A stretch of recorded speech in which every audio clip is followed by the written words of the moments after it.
Brian Grimes, your real estate mentor, back with another action-packed session. Today, we're going to talk about how to navigate your first rehab project. So I actually got this question from somebody recently who was looking into mentorship. They wanted to tap into the game, and they're just like, Brian, what am I going to face as I get into this thing? What are some of the issues that you'll face on your very first project? How can I start to map this out and think ahead to make sure that I don't get stuck in a deal? Because a lot of people, they end up just getting stuck in deals.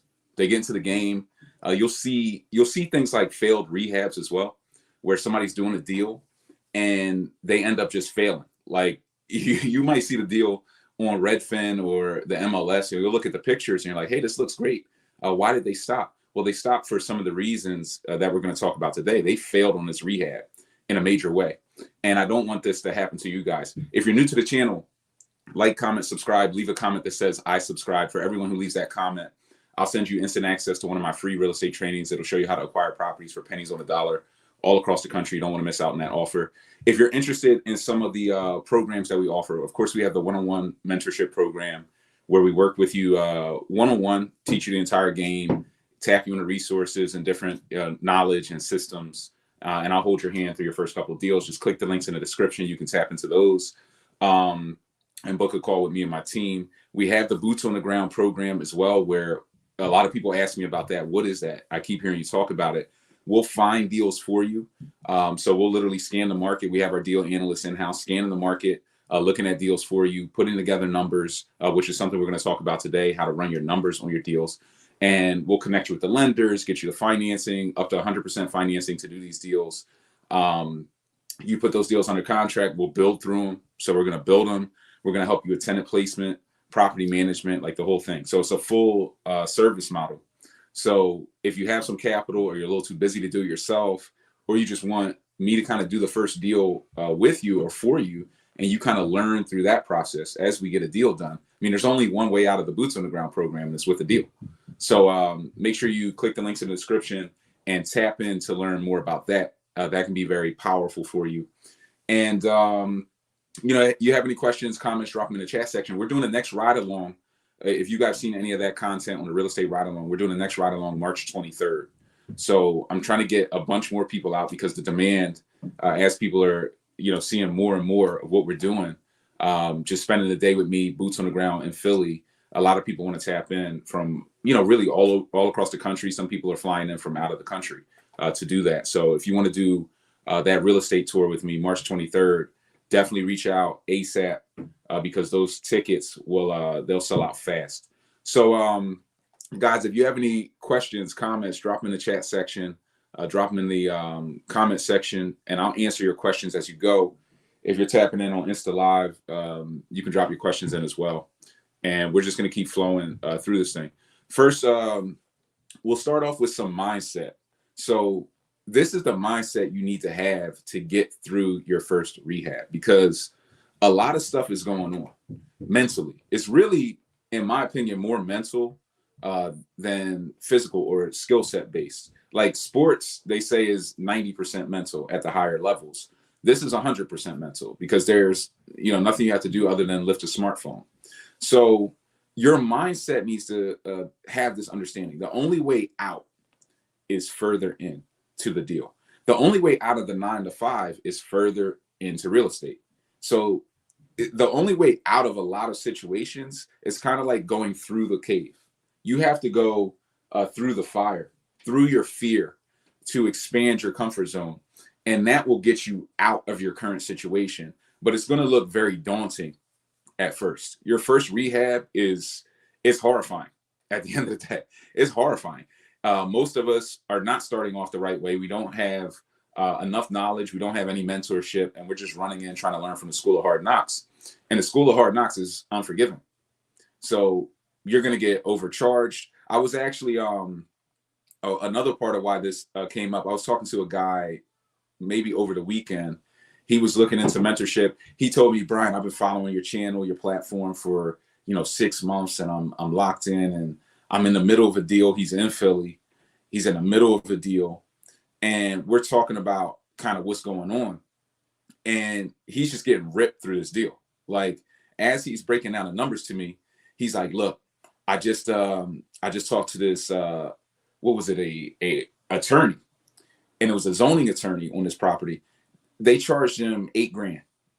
So, and which he didn't know he was going to have to spend early on. But it's like a group got their hands on him, like, hey, talk to this zoning attorney, talk to this guy, he's going to take care of you. Well, what he didn't know, because he didn't have the knowledge, or he wasn't tapped into the mentorship already, he didn't know that the property had the underlying zoning already. So it was already zoned for multifamily.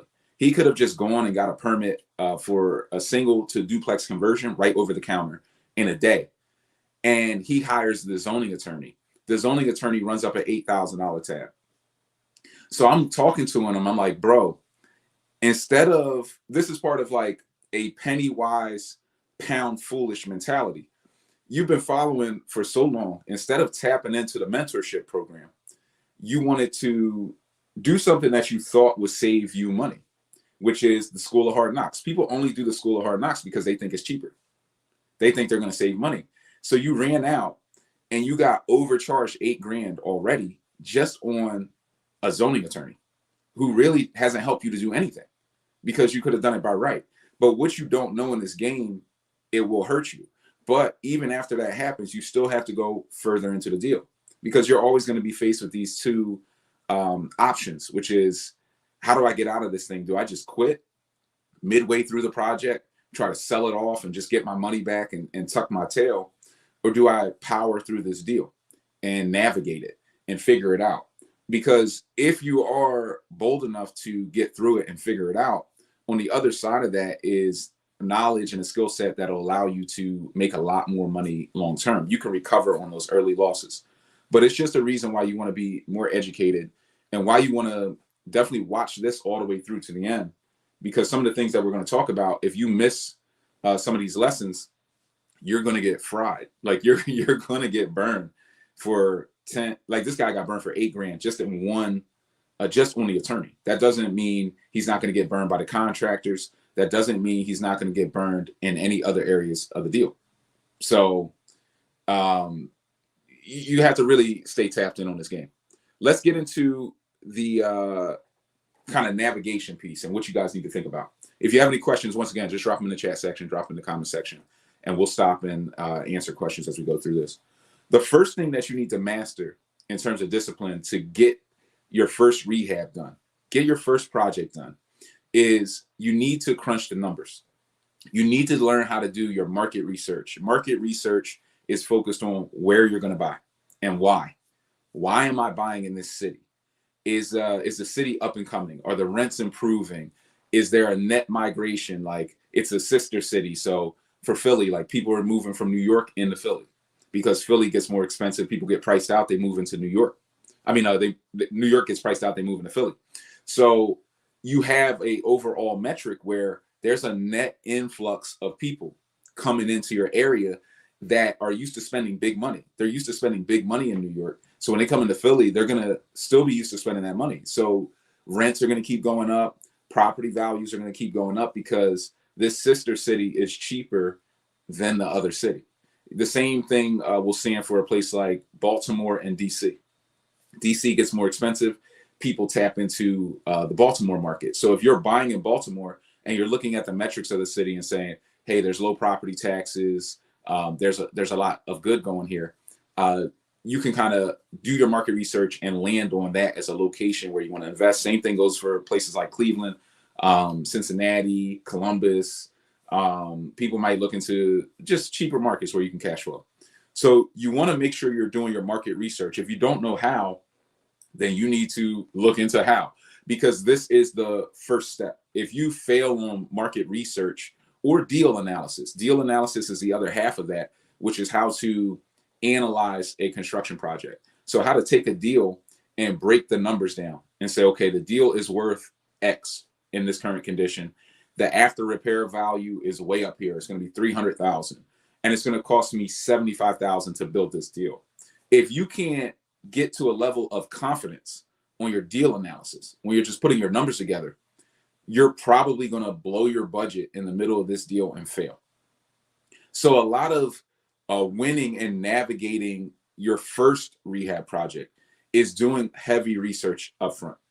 A lot of us don't know how to do research. We don't know how to build rehab budgets or analyze deals or do our market research to know if this is a good location in terms of a good overall city or a good pocket of the city.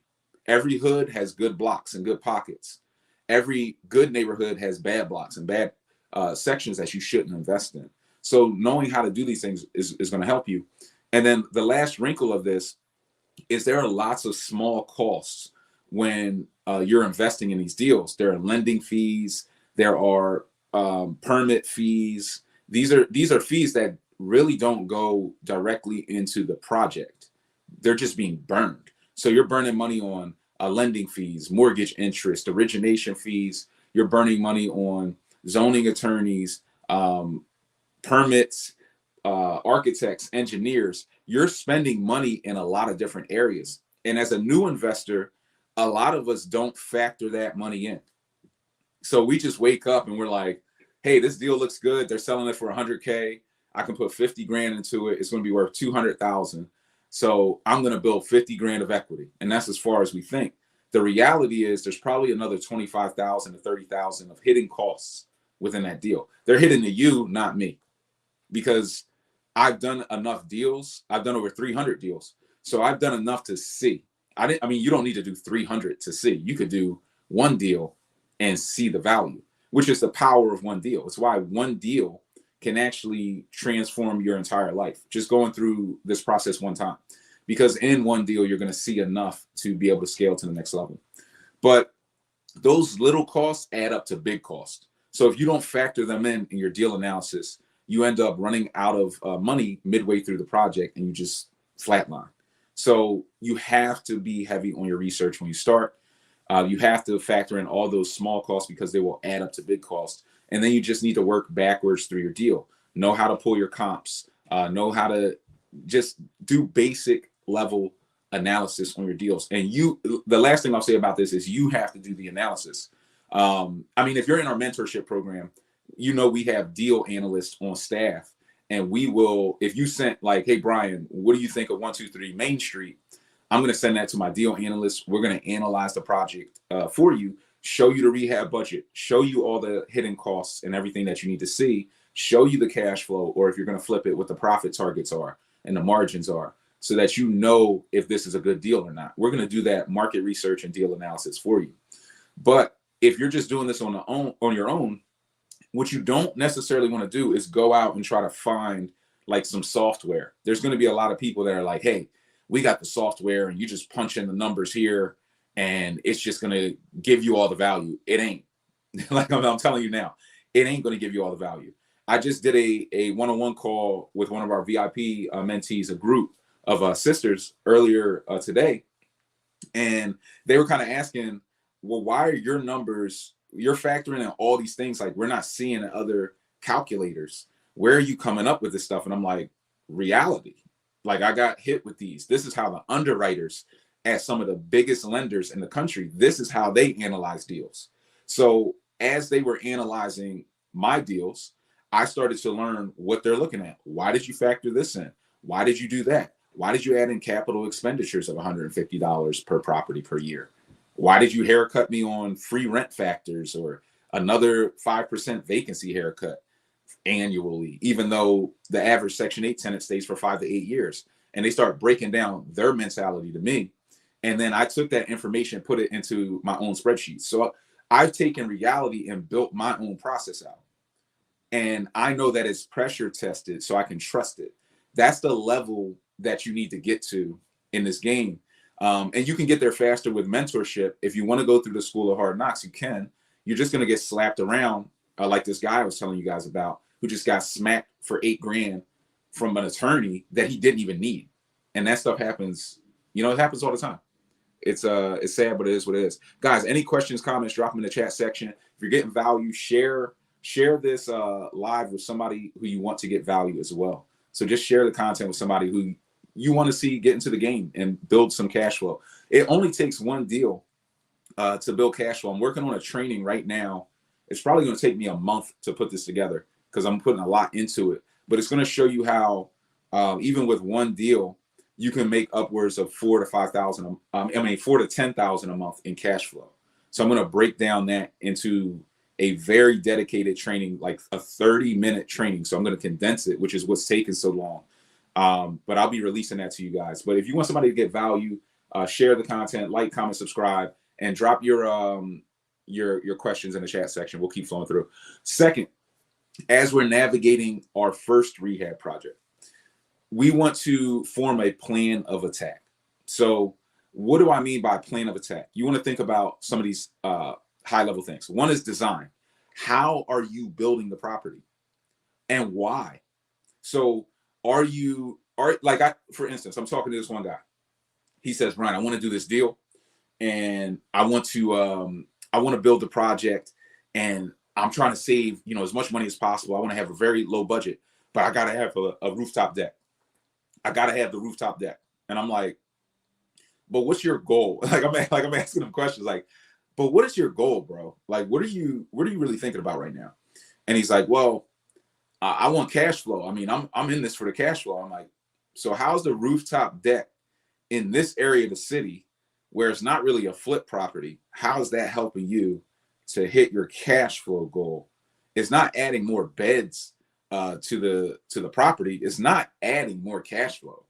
If you're gonna flip it, he's like, well, I've seen the rooftop decks and I like how they look, and it's just really important to me. And I'm like, well, that's cool, but the way you're designing the property is hustling backwards. You're actually designing this thing in a way where it's guaranteed to be more expensive. When you put that rooftop deck on there, he doesn't know this, but you're gonna have to put a sprinkler in now. So you went to do something purely from an emotional standpoint.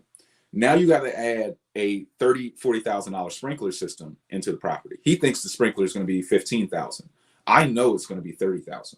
He doesn't know that yet because he's not at that level yet, and he's not in mentorship. So a lot of the information you can get from somebody who's already done it can save you. So he's about to do an idea from a design standpoint that's going to cost him an extra $15,000 on top of what he thinks he's going to spend.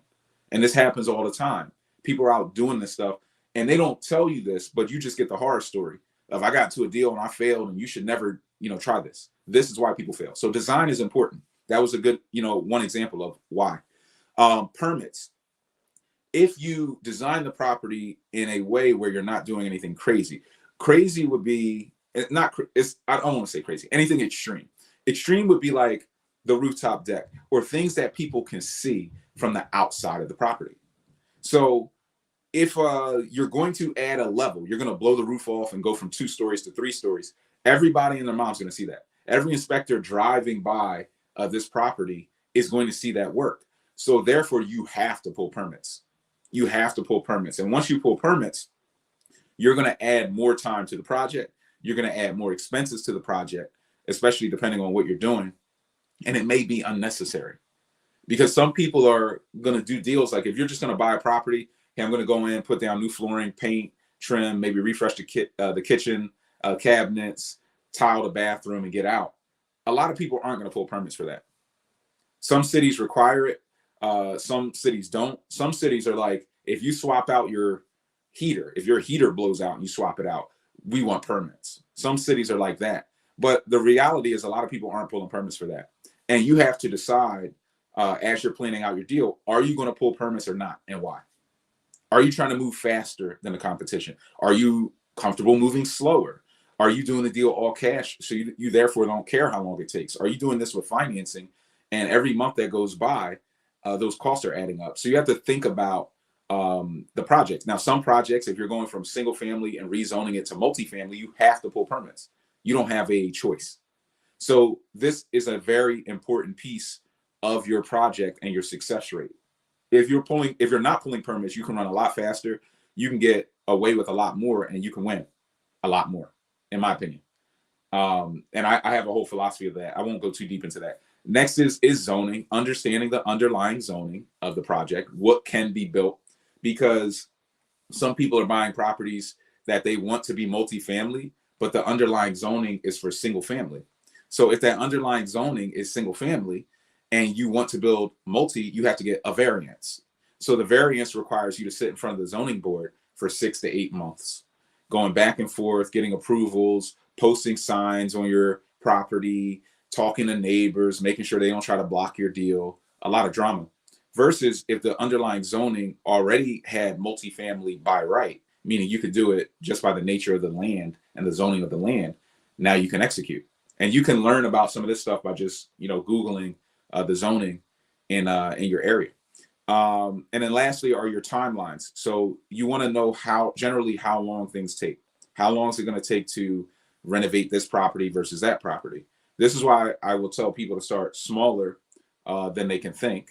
A lot of people want to do multifamily. Some people have never done a deal before.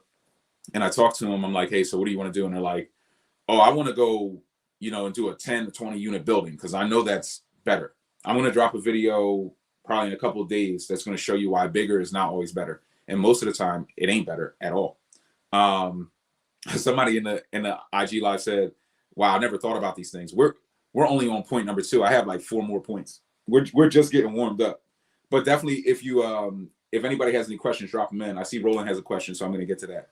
But knowing your timelines is important. How long it's going to take to build a single family, heavy cosmetic renovation. Heavy meaning I'm going to go kind of down to the studs, but not really reframe out the property completely.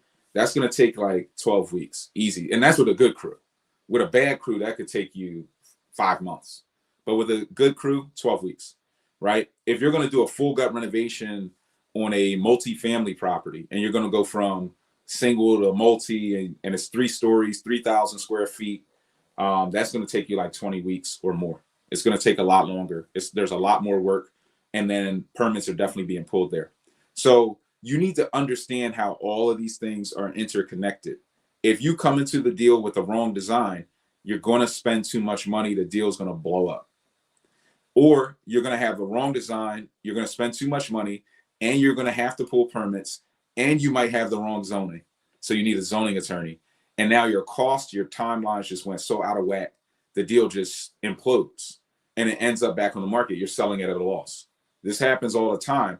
But notice we haven't even talked about bad contractors and construction and people running away with money. That's not always the thing that kills the deal. What kills the deal a lot is just the general planning and the things that we're talking about. Roland had a quick question. And guys, if you get value, like, comment, subscribe, share the content with somebody who you want to get value. If you want to, talk one-on-one with me and my team, just click the links in the description and you can book a call with me. My team, we'll literally talk one-on-one about, mentorship, deal flow, how you can get deals anywhere across the country from anywhere really in the world. You don't even have to be in a location to invest in a location, even though that scares a lot of you guys. You don't have to. Question from Roland: do you suggest going to the city town hall to get firsthand information? You certainly can. It's not going to hurt you. I think more than firsthand information from the town hall people, that will be helpful. But it's really the other relationships that you can build by doing that.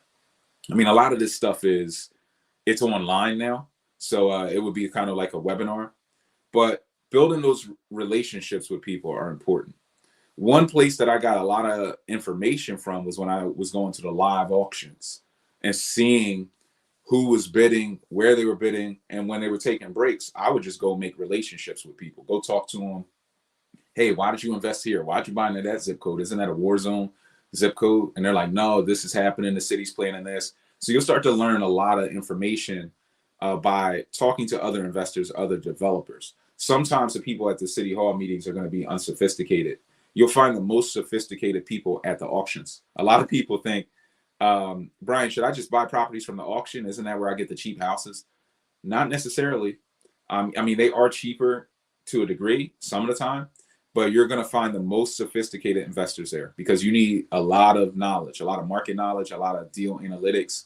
You need to understand title and transfers and quiet title action, and you need to know a lot of real estate legalese to navigate those auctions, the real auctions where the real money's being made. But you will make some killer relationships. You will talk to some really good people, make friends, and you'll learn different investment strategies, why people are investing differently in certain pockets. So yes, you should go. and test it out. You either like it or not like it, and they will move forward. The third point, you have to get educated on the rehab process. You have a couple of options to get educated on construction and rehab. What is a full gut rehab? How long does it take to put down flooring, to put up drywall, to paint, to do masonry? And what conditions can you do masonry? If it's too cold right now, do I have to wait?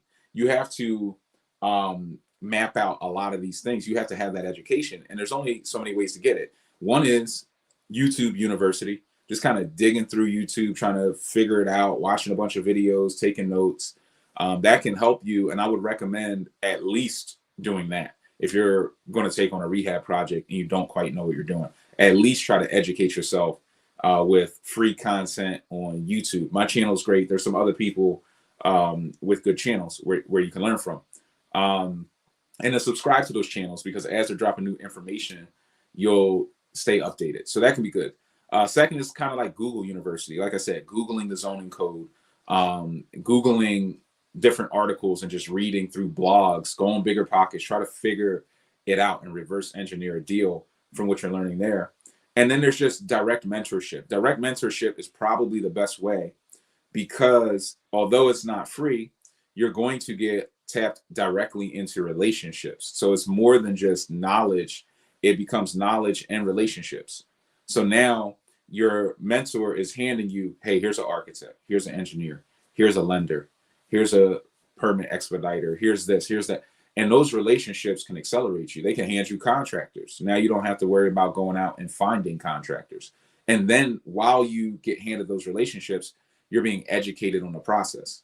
But you have to get educated, because even to the point of mentorship, and even if you're starting off with very little capital, you can get burned. A lot of people just do not factor this in. They think, I'll just learn it on the fly. I don't really have enough money for mentorship. And it's like, if you have enough money to do a deal, you have enough money for mentorship. Because when that attorney bangs you for $8,000, they want their $8,000. Like, if they don't care. They don't really care how much money you have or what your problem is. They're gonna be like, look, I need my money, or I'm gonna put a lien on your property. Same thing with the architects, same thing with the contractors, same thing with the suppliers. Nobody cares in this game. This is not the game for the squeamish. Nobody feels bad for you. People will burn you. So you need the education. And the biggest reason why you need it is because you need to learn how to talk like a developer and like an investor. So when you're new, you don't want that energy kind of emitting from you that says, hey, I'm new, come take advantage of me. And a lot of us have that. We have that, hey, I don't know what I'm doing. And the contractors can tell by how you talk, by the words you use, just by your language alone. They're going to know that you're new. And once they know you're new, they're going to take advantage of you. They're going to take all your money, because you're either going to look one or two ways to a contractor. You're going to look like somebody who, hey, we could do repeat business and they're going to get a lot of deals and I better value this relationship. Or you're going to look like the one deal guy. The one deal guy is, hey, this guy just needs to get knocked around. Let's make as much money as we can and get out of here. And then you don't want to be looking like the one deal guy in this market. The way to not look like the one deal guy is to get educated. So like we're talking about this guy because he's a good example. This guy who called me, he already got knocked around for $8,000 by the attorney.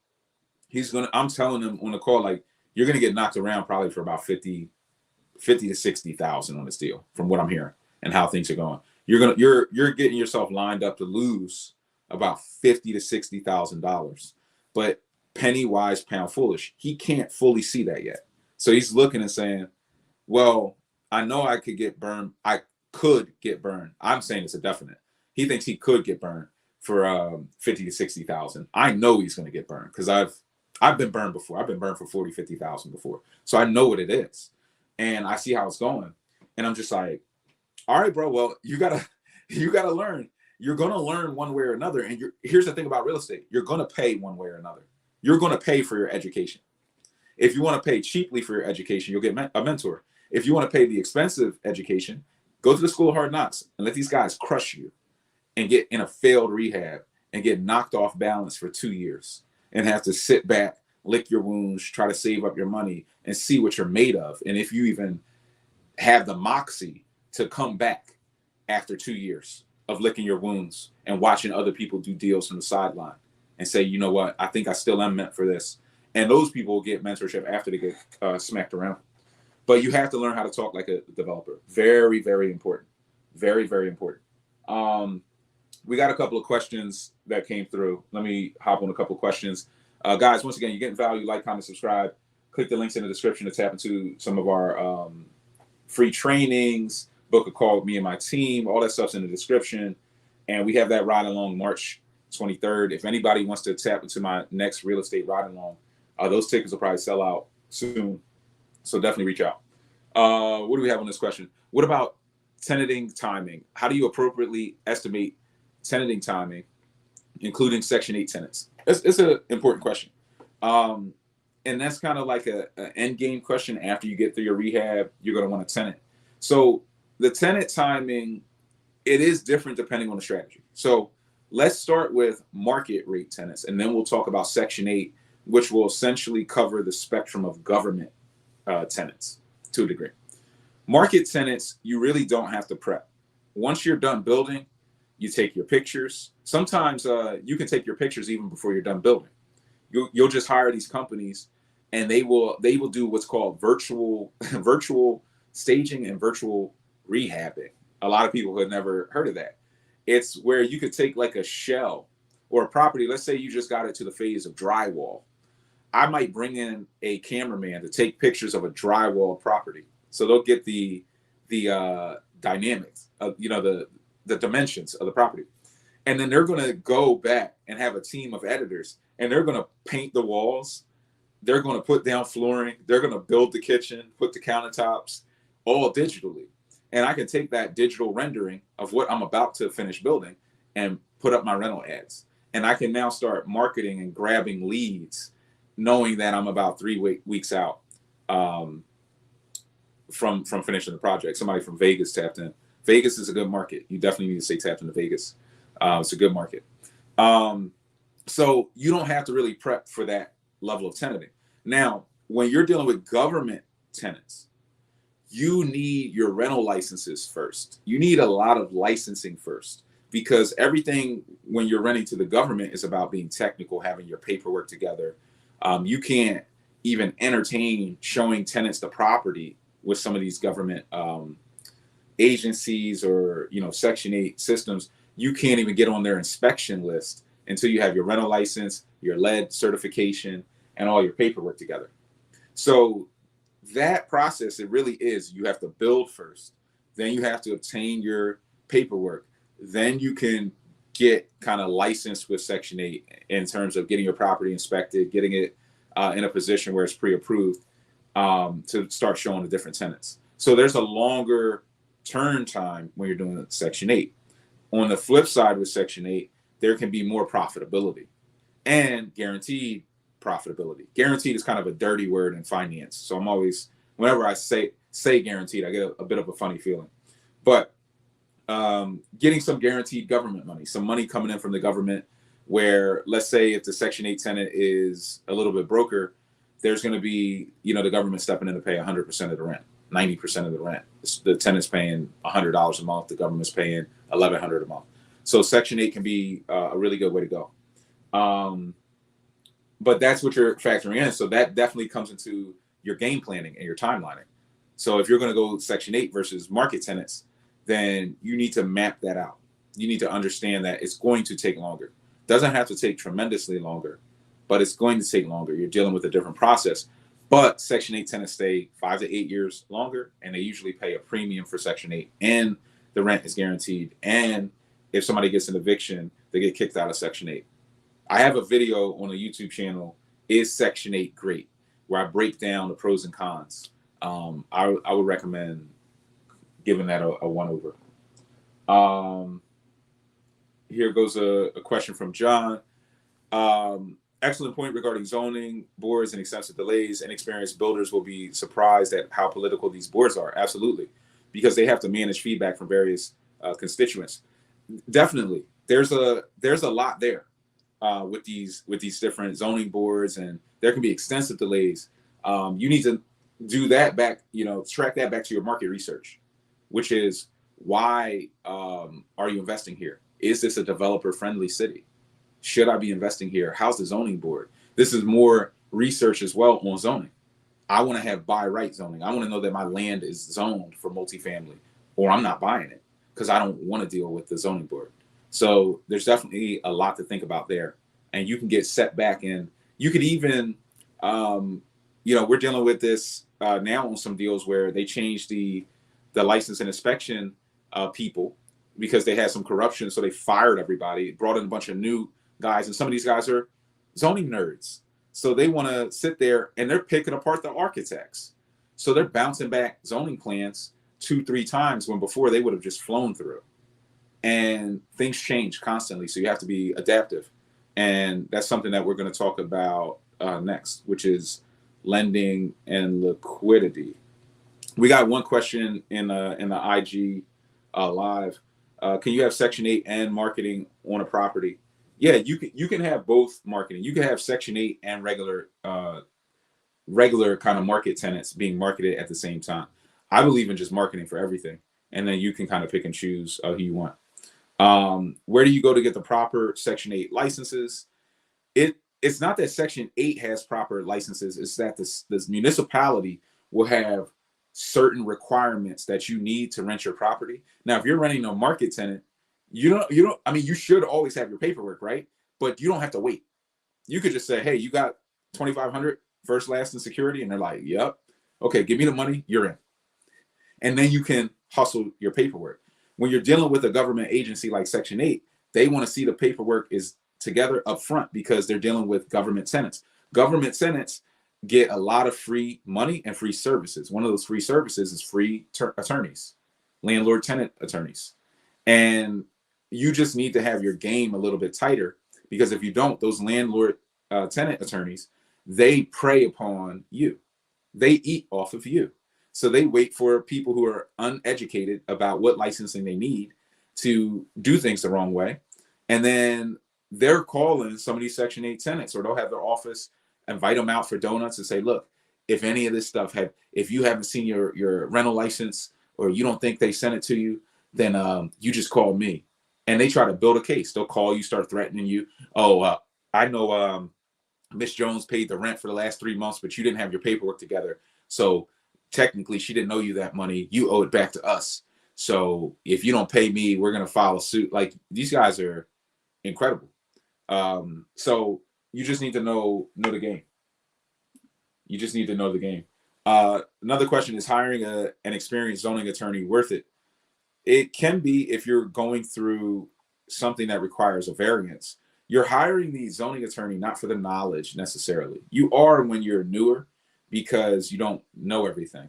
But at my level, I'm not trying to say I know every little thing, but I probably do.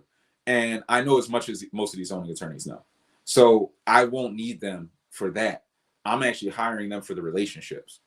I want my zoning attorney to have worked at license and inspection for 5 years when they were younger. And now they know some of the higher ups and the people, or they've gotten a bunch of cases through before. So the zoning board knows them. They have relationships, because the zoning board is still just regular people. So some of these attorneys are taking them out to dinner, lunch. They have real relationships. You're really investing in a zoning attorney for that relationship, because that relationship is going to matter when you're trying to get the variance. Even if the neighbors don't want something built, if it's built to code, or the plans are for it to be built to code, and there's not a great reason to quabosh it, like to kill the deal, a lot of the time you can get it through. And then when you're looking at variances, if you're trying to do something off the beaten path, you want to do this in more B and C class neighborhoods, not A.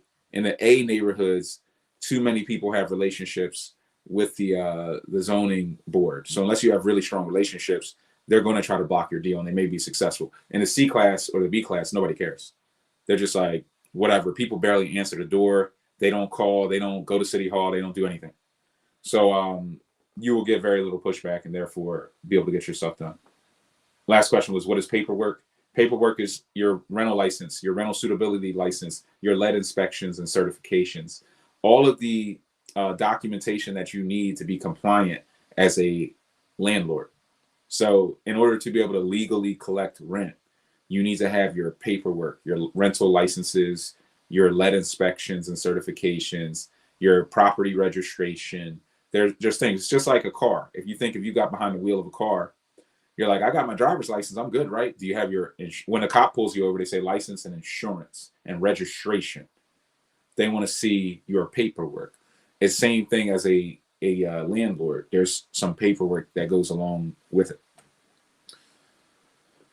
Next area of the topic is, and we're just flying through this thing. We're already 40 minutes in. Wow. Financing. So lending and liquidity. A lot of people struggle here. They don't know how to get the money to do the deals, or they're getting the wrong financing. They're not getting the best leverage in the game. They're not getting the cheapest leverage. There are community lenders out there that are half the cost of hard money lenders. So you have to know where to go to get the cheapest lending. And a lot of people struggle there. You might have bad credit or not the best credit. You're in the between that 600 to 700 range, or you might be sub 600. There are different lenders out there. There are no doc lenders that will still give you money, that will still finance the deal because the deal is good. So having the relationships or the knowledge to know where to go and what lenders to connect with is very important. It's going to allow you to get through a deal versus not. So you need to keep that in mind. And then liquidity. You should be calling all of your credit card companies. One, you should have credit cards. Two, you should be calling those companies and asking for limit increases so that you have more liquidity to plan for that rainy day. If anything happens, you want to have liquidity for materials and labor so that you can get to the other end of that deal. Because as we said in the mindset, the only way out is further in. And you may find yourself in that position where you're like, how the hell do I get out of this deal? And then you're going to call me and I'm going to tell you, go further in to the deal. The way out of the cave and to get to the light at the other end of the tunnel, unfortunately, is further into the cave. Unfortunately, it's just part of the game. So you have to stay locked in mentally at that level and you'll get to where you want to go. Most people fail because they under budget, or it's not always under budgeting. Some of us are too greedy. Some of us are, our eyes are bigger than our stomach when it comes to real estate. We want to do these great big deals. I want to do I want to do a 5-10 unit. I want to do this. I want to do that. Or I want to do 5 deals this year. So I'm going to go do 2 at once. I feel like I have enough money. Well, if you've never done a deal before, how do you know if you have enough money to do 2 at once? You don't really understand all of the expenses yet, not intimately. So doing too many deals can also lead you to flop and fail, because when those financing costs jump up on you, when everything kind of comes at you all at once and you don't have the capital or the reserves or the liquidity, it could hurt you. It could hurt you. That's all I can say about it. And that's why I tell people the best way to start is to just start small. Start small, which is another important thing. Start small and focus on scalability. Do not worry about it. This is why you only need one deal to win in real estate. You only need to do one deal to make that transition to getting out of the 9-to-5. You don't need to get it all done on the first deal. There are some deals you could do. You can make $4,000, $5,000, $10,000 off of one deal. And we're going to be talking a lot about that all year, quite frankly, and maybe longer. But even outside of those deals, just doing one small deal, making $700-800 a month in cash flow, that because you've done that small deal, you have to think about it. You've rounded all these bases of everything we're talking about now. You've built relationships, you've done deal analysis, market research, you've dealt with lenders, you've increased your liquidity, you started to learn how to talk like a developer and deal with construction timelines. You've done so much that deal number 2 becomes that much easier. As deal number 2 becomes easier, you now start to shift your focus to scalability. And with scalability, now that you know the cost, now that you have the relationships, you could go out and do 10 deals at once. You could do 10, 15 deals in a year instead of 1 or 2. So starting small, getting it right, and then focusing on scalability, that is going to save you. from having your eyes be bigger than your stomach. Just understanding that philosophy. So you'll no longer be trying to do the biggest deal on your first deal. It's not necessarily about that. That's a good philosophy for an FHA house hack. Something that's already turnkey that you're just going to move into. Not really a great philosophy for a rehab project to go do the biggest deal you can on your first one. The next thing that's going to help you to navigate your first deal is focusing on systems for managing contractors and supply chains for materials. So you want to focus on systems for your contractors and supply chains. You want to have things like daily inspections. You want to have daily updates or communications when you're first getting started. As you get more advanced, you don't need that. Or if somebody's handling everything for you, you're not going to need that daily type of update. But you are going to want to see update videos, inspections. You might want a boots on the ground person, somebody who's independent of the contractor, who's just going to go in and look to make sure the work is done. You don't want to necessarily have your system be, oh, I depend on the contractor to send me pictures and videos, because they're going to send you what they want you to see, not what you need to see to control the project. And then you need to have a general understanding of supply chains for materials. How long does it take? What's the turnaround time if you order appliances for them to get to the property and be installed? What's the turnaround time for drywall? How long does it take to deliver it, get it ordered and delivered? What are the delivery methods? Can you accelerate them? How long does it take to load it into the property? Is there different machinery that can load it faster and more efficiently? What guys are you paying to load it into the property? Do you have your most expensive guys doing that? Do you have cheap knockaround guys doing that work? So how you're setting this stuff up and thinking through is very important. A lot of us don't necessarily have the knowledge to know how to navigate that yet. That's why mentorship is important. That's why YouTube University can be important. Just going out and figuring out that knowledge. You're going to have to work a lot harder outside of mentorship to get that knowledge, but you better get that knowledge before you start, or start extremely small as you can imagine on a deal. Buy it for $50K, put in $45,000. Start small, and then you'll learn on the go, and make sure you have a lot of liquidity, because you're going to make mistakes. So that's always important. And then just expect what you inspect. Make sure you're inspecting your deals somehow. You can only expect what you inspect. If you're not looking at your projects, or you're depending on the contractor's word or what they're saying, or that it's just magically going to happen, even though it's not happening, like there's nobody doing anything, that's going to set you up to fail. That's going to push you into a failed rehab. A couple more questions, and then we'll get right back into it. Can a real estate management company handle or hold all those licenses for you to rent? They can definitely handle it. So you can hire a property management company to pull that license. So you can say, look, I need to get this property on the payroll. Here's all the information you need from me as an owner. I need you to pull my rental licenses, renew them, manage my certifications, my lead inspections. I want everything managed. Just pull the money out of the rental income. They can absolutely do that. They may charge you more for those services because it's work, but it's just a series of systems. So you can definitely have them do it. And that's one of the reasons why I recommend property management when you're just getting started. Even though a lot of people think, I'll go out and manage myself and then I'll get property management later. I say start with property management, because you can see what their best practices are, learn from the best practices, and then you can scale up later and then hire virtual assistants, bring them in-house to manage for you. So that can be important. Somebody said I'm semi-guilty there. I'm not sure what I said or what you're guilty of, but a lot of us are guilty of this when we're just getting started. Doing too many deals or not doing the proper research and learning enough. A lot of us deal with this, which is why I put the session together. This is what you're going to face. Everybody as a new real estate investor faces these issues, and you are either going to learn how to avoid these mistakes from mentorship, and that will save you $50,000 to $100,000, or I hope you have $100K to burn. I can think of a lot more fun ways to burn $100,000 than to just make mistakes through a deal. But if you make mistakes through a deal, most people make these mistakes, what I'm talking about, for about five to 10 deals until they learn even what we're talking about here today. And this is just a couple of touch points. There's definitely more. Fast to hire.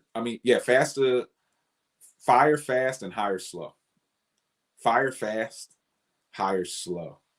Take your time interviewing your contractors, asking the right questions. There's a section we put in the VIP mentorship program that focuses on contractor interview questions, how I interview new contractors that I'm bringing onto the site. So that is an important philosophy to maintain. You do not want to be hiring fast and firing slow. This is what most new investors do. So they see the project is going bad, and instead of just firing the guy and going finding another plumber, another electrician, they stick with them. They give them another chance. They say, "Hey, I'm serious this time." They kind of treat it like a 4-year-old. So the 4-year-old's just going to keep doing what you're telling them not to do, and you're like, "Hey, I mean it this time. I'm serious this time. Don't do it again," and they do it again. That's going to happen with that electrician. They're just going to keep ripping you and burning you because they're running a contractor game. They're trying to see how much they can get away with, how long it'll take you to fire them, how much money they can extract from you, and how much they can hack away from your wallet before they eventually run off of the project. You should be very quick to hire. And the more sophisticated you get in this game, the more confidence you have, the more relationships you have, you just fire right away. You're like, "Oh, this isn't working. I've seen this movie before. Peace. I'll get another electrician. Thanks." And you just figure it out. You might jam the project by a week trying to find the next electrician, but in finding that next electrician, you're going to accelerate by a month because this current guy is just going to keep jerking you on the project until you flop out and fail or they extract all of your money. If you fire them, you're going to free up the mental space and the capital to go hire the right professional. And that is part of this game, is building your dream team, finding your dream team. You need to find your dream team ultimately, and you have to keep going through iterations of contractors. I don't know anybody in this business who started off with a set of contractors and kept them. If they did, like, let's say if you did 30 properties, who you started with on deal number 1, by deal number 30, I'd be shocked if you had more than 60% of the existing team that you did number 1 with. You'll usually have less than half of the people. And by the time you get to deal number 50, you will have less than 10% of the people you started with, because they'll all get fired, because you'll just start to see these guys can't handle this level, or they can't operate here, or they're slowing me down there. You'll start to see who you need to move around to get faster, get better, get more efficient, make more money. So you'll naturally become faster to fire some of these guys, and then slower to hire and recruit and bring on the right talent. The better the team you have, the more work you can do more comfortably, and even from out of town. This is how you become an out of town investor. Somebody asked me where I'm from. I'm from Philly originally. I live out in New York. So I invest out of town, right? So everything that I talk about, all these systems, I actually do this remotely. So I'll do a deal in Texas and kind of make my money there. So there's just a lot that you can do here. There's really just a lot. Wes says, how much liquidity should you have for a small first deal? For a small first deal, I would say, I think 30,000 is good. Liquidity comes in a lot of different forms. So if I'm just doing a small single family deal in a place like Philly, because Wes is in Philly, I would say somewhere between 20 and 30,000 if you have the right lender. If you have the right lending relationships, they're going to put up a lot of capital. But the liquidity comes in multiple forms. So you may want to get a credit card, business credit, and have some type of liquidity there. Not all of your liquidity needs to be in use. So you're going to need some amount of cash, because lenders like cash. Lenders lend money to people who look like they don't need it. And part of your balance sheet looking like you don't need it is going to be a cash component. But on top of that, you're going to want those credit lines. You're going to want liquidity in those forms, because that can be a pressure release. You might be able to run up materials on a credit card, get that work and labor into the project, and then get a hard money draw, get the money back, pay off the credit card, build up points, bonus points, cash back rewards, and then kind of keep flowing through the deals. So all liquidity matters. You don't need a ton of liquidity if you have a good lender, and you just want to start small. Your target deal, Wes, should be like, and you might have to work harder for this. You might have to screen harder. should be like 65,000 or less on the acquisition, and something that appears like it could be cosmetically renovated. So you want to see something that is hypothetically livable, like it has a radiator system already, and there don't appear to be horrible roof leaks, but it's just old flooring, needs a new paint job, needs the walls skim coated and smoothed out, couple new windows here and there, TLC the front yard, TLC the backyard, stuff like that, like really cosmetic. You want to go super light cosmetic and fast, and just scan the market until you find that. It could take a little bit of time. Yeah, he said utilities on and working, definitely. Utilities functional, probably some tenant is living in that property. They've been there for a while. They're going to move out when you close, something like that. Here's another comment. I know some investors don't mind only making $250 a month in cash flow off a property, but wouldn't you be in the negative if one of the things breaks, if something breaks and costs go a few grand to fix? I mean, I think it depends on how you look at real estate. Like I was watching something earlier today, and the guy was talking about taxes and how like at the end of the year he was going to have to pay $170,000 in taxes, but he just took that 170 and put it into rental properties. And he was talking about, which I talk about sometimes, even if you get one of these deals and you don't owe any, like you're not making any cash flow. You're making $250 a month, something breaks, toilet broke, that was $300, the heater went out, that was a couple grand. You're going to get tax write-offs. You're going to get tax losses. You're going to get bonus depreciation, ghost depreciation, straight line depreciation. You're going to get a lot of these write-offs, and you're going to keep more money from your W-2, from your desk job, your 9 to 5. So your tax return is going to start getting bigger, and that's important. So it's not always about cash flow. Also, cash flow grows. So even if you're starting off on a property and you're making $250 a month, I was just showing somebody something that showed that rents on Section 8 inflated about 30 to 60% across the board in Philly in a year. So even if it's making $250 today, if you hold that same property 5 years from now, it's going to be cash flowing $400 a month. 10 years from now, it's going to be cash flowing $600 or $700 a month. The same property, same bedroom, bathroom count.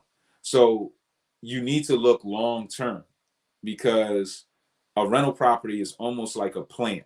You water it, it grows. The cash flow grows over time. It's not stagnant, it's not fixed. So even while you're not getting maximum cash flow, like somebody who's getting $700, $800, $900 a month, $1,000 a month, $1,500 a month, or some of what I'm talking about, $4,000 or $5,000 a month, you're still getting tax write-offs. It's still beneficial.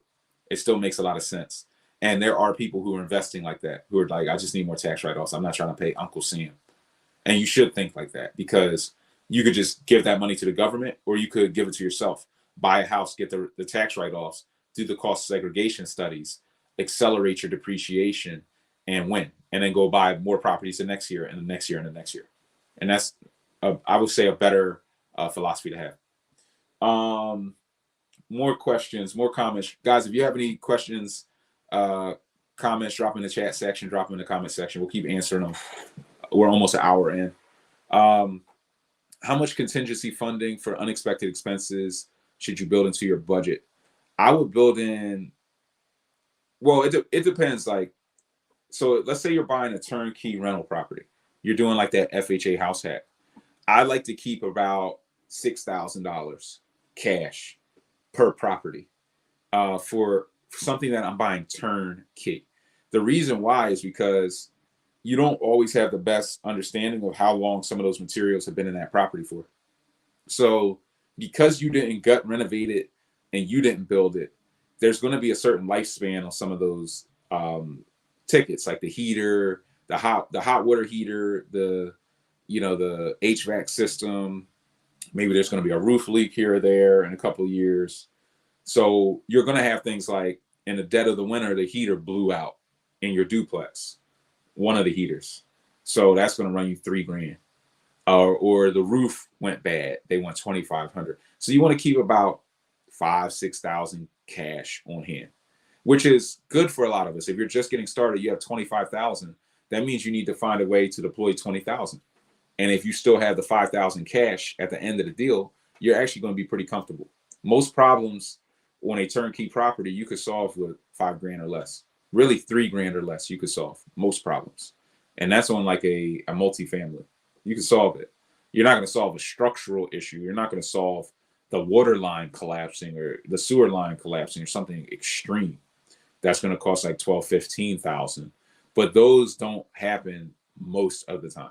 Those happen one out of every 50 deals. Your chances of hitting that on your first deal is extremely low. If I'm doing a full gut renovation, I don't necessarily need to factor in much because I replaced everything. So maybe I'm more comfortable with like 3,000 just of liquidity, because there's going to be little things. Hey, we need to go back and caulk the windows because there's a little bit of water getting in. Hey, touch up the paint here. But everything is going to settle in that house in like the first month or so. And then it's just going to cash flow for the next 5-10 years. It's just going to cash flow. You're going to get those tenants in there that just pay you. You never hear from them. And those are the best tenants. The best tenants, you know their name because they never call you.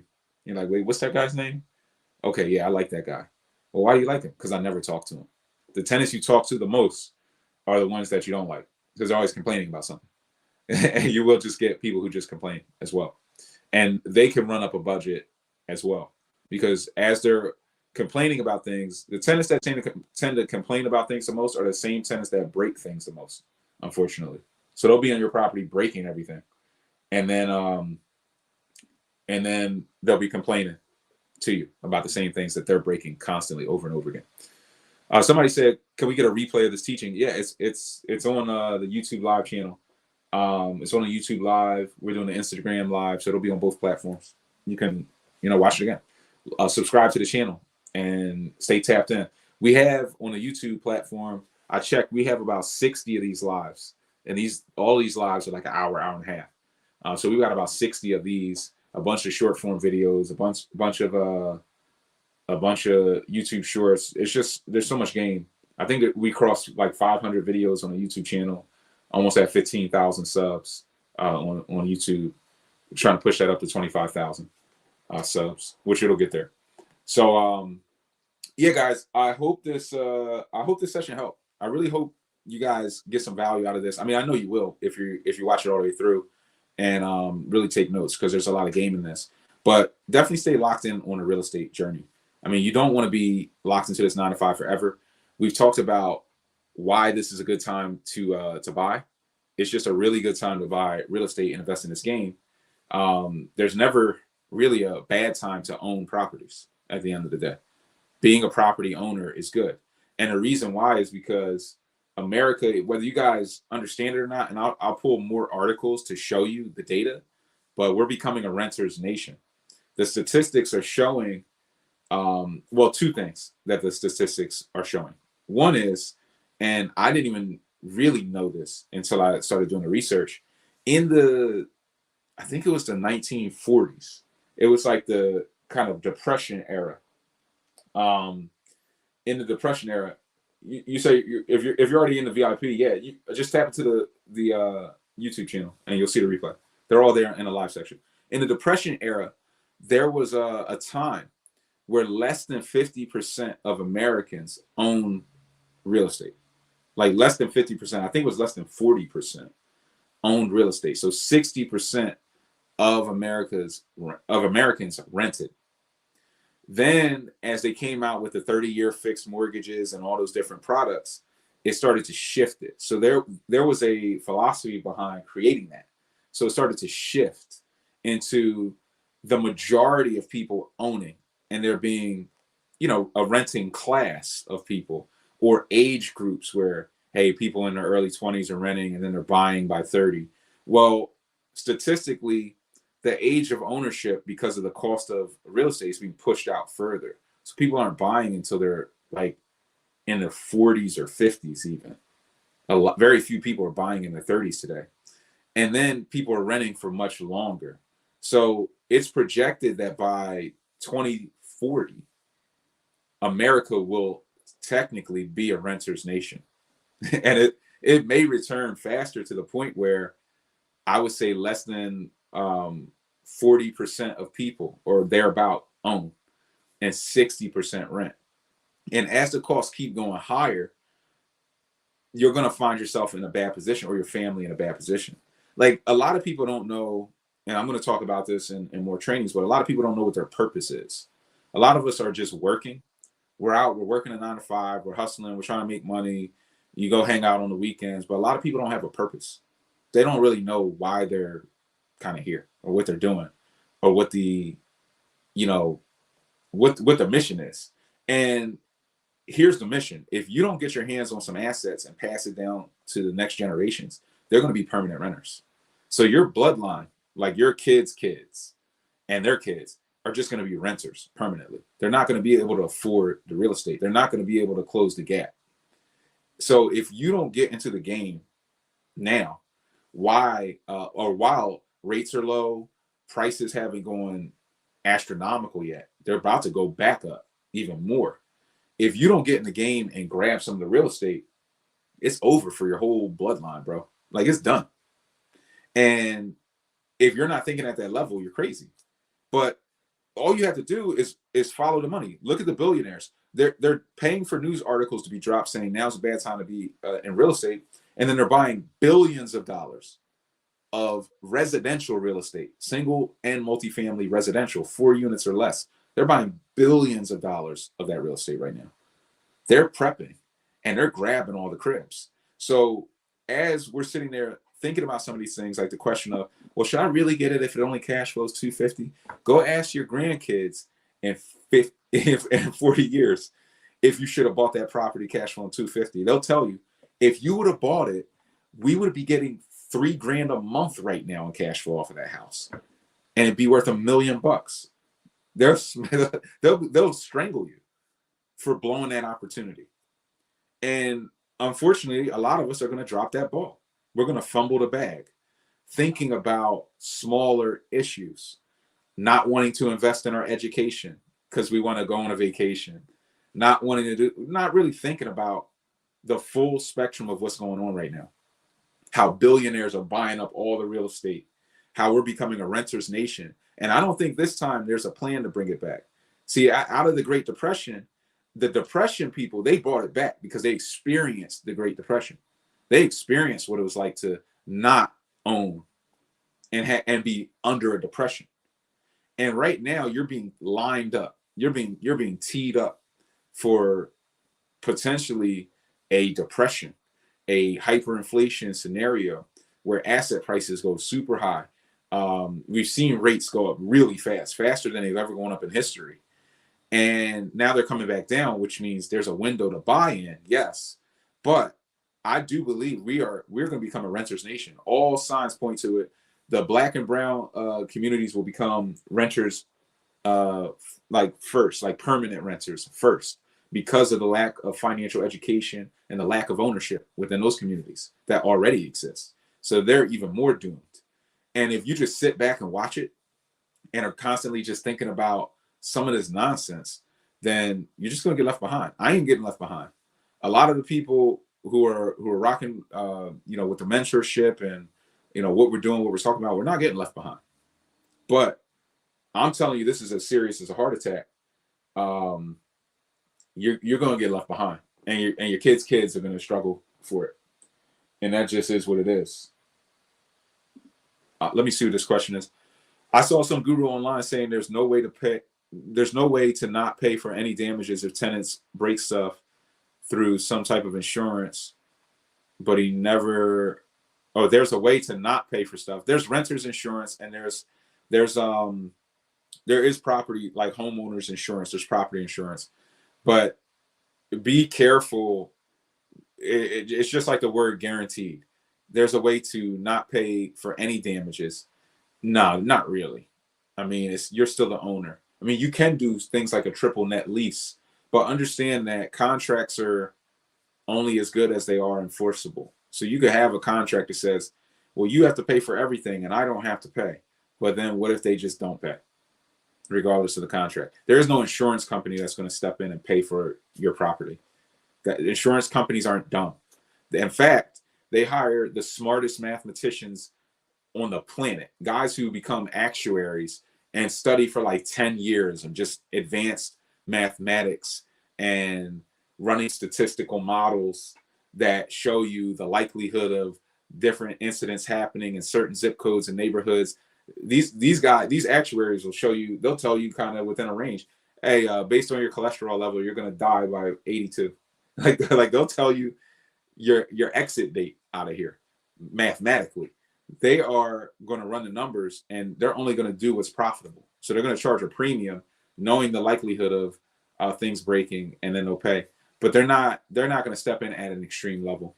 There's renters insurance, there's homeowners insurance, there's property insurance. So you can cover a lot, and you can contract out a lot with a triple net lease, but then it's only good as it is affordable and enforceable.